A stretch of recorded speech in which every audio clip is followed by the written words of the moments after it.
कपूत हो सकता है लेकिन माता कुमाता नहीं हो सकती। यही धारणा हम सभी के मन में चल रही होती है।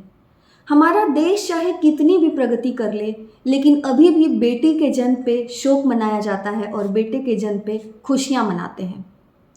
उनको ऐसा लगता है कि बेटा ही आगे वंश चला पाएगा। आज मैं आप लोगों को एक ऐसी दिल दहला देने वाली एक रियल इंसिडेंट बताने जा रही हूँ जिसे सुन करके आप भी काफ़ी हैरान हो जाएंगे। 28 फरवरी को राजस्थान के झुंझुनू में एक महिला जिसका नाम निशा है, उसको एक बेटी होती है और वो हॉस्पिटल से डिस्चार्ज होकर के अपने घर 3 मार्च को अपने घर आ जाती है। वहाँ पे काफ़ी हर्षोल्लास के साथ जैसे बेटे या बेटी के जन्म पे लोग खुशियाँ मनाते हैं, उसका स्वागत किया जाता है। उसके जस्ट 17 दिन बाद उस बच्ची की लाश जो है, वो 17 दिन की मासूम बच्ची की लाश एक पानी के टैंक में मिलती है।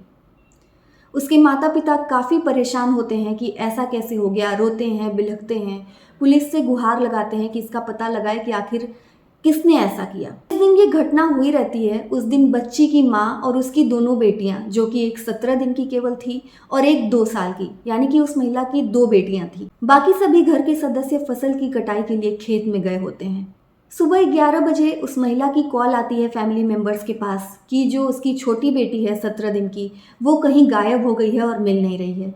परिवार के सदस्य आनन फानन में घर वापस आते हैं और पूरा घर छान मारते हैं, लेकिन वो बेटी नहीं मिलती है।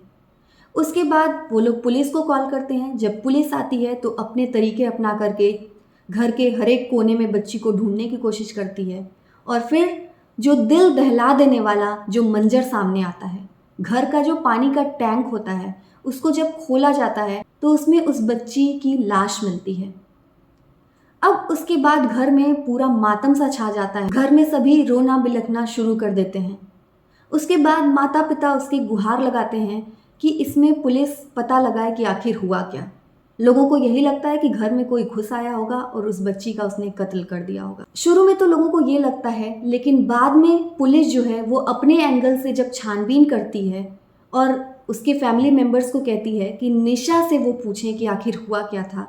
जब घर के फैमिली मेंबर्स कड़ाई से निशा से पूछते हैं कि आखिर क्या हुआ, तो उसकी हिम्मत बिल्कुल टूट गई और उसने बताया कि उसने ही अपनी बच्ची को मार डाला है।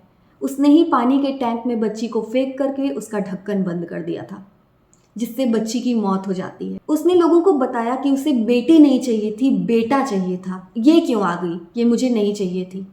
इससे दुखी होकर के, बेटी होने का दुख उससे बर्दाश्त नहीं हुआ और दुखी होकर के उसने बेटी को पानी के टैंक में फेंक दिया, जिससे उसकी डेथ हो गई। घर वालों को और पुलिस वालों का शक कैसे जाता है कि इस काम के पीछे निशा का हाथ है, क्योंकि घर की चारदीवारी काफ़ी ऊंची थी जिसमें से कोई भी बाहरी इंसान अंदर नहीं जा सकता था। बच्ची काफ़ी छोटी थी कि अगर चारपाई से गिरती भी तो वो पानी के टैंक तक नहीं जा सकती थी, और पानी का टैंक आखिर बंद किसने कर दिया। दूसरा ये था कि घर के बाहर की जो कुंडी होती है दरवाजे की, वो बाहर से उसके ससुर ने लॉक करके वो गए थे। तो ये भी था कि जब कोई अंदर आया ही नहीं तो फिर आखिर ये हुआ कैसे। तो इस तरीके से लोगों का जो शक है वो निशा पे जाता है और अंत में कड़ाई से पूछताछ करने पर निशा जो है वो सच उगल देती है। उसके बाद निशा को गिरफ्तार कर लिया जाता है। अब आप खुद ही सोचिए कि जहाँ बेटी बचाओ बेटी पढ़ाओ का नारा लोग लगाते हैं, अभी भी देश में हमारे बेटियों का ये हाल है। ये चीज़ें काफ़ी सोचने लायक हैं। So thank you so much. जिन्होंने भी मेरे चैनल को सब्सक्राइब नहीं किया है, please subscribe it. Thank you.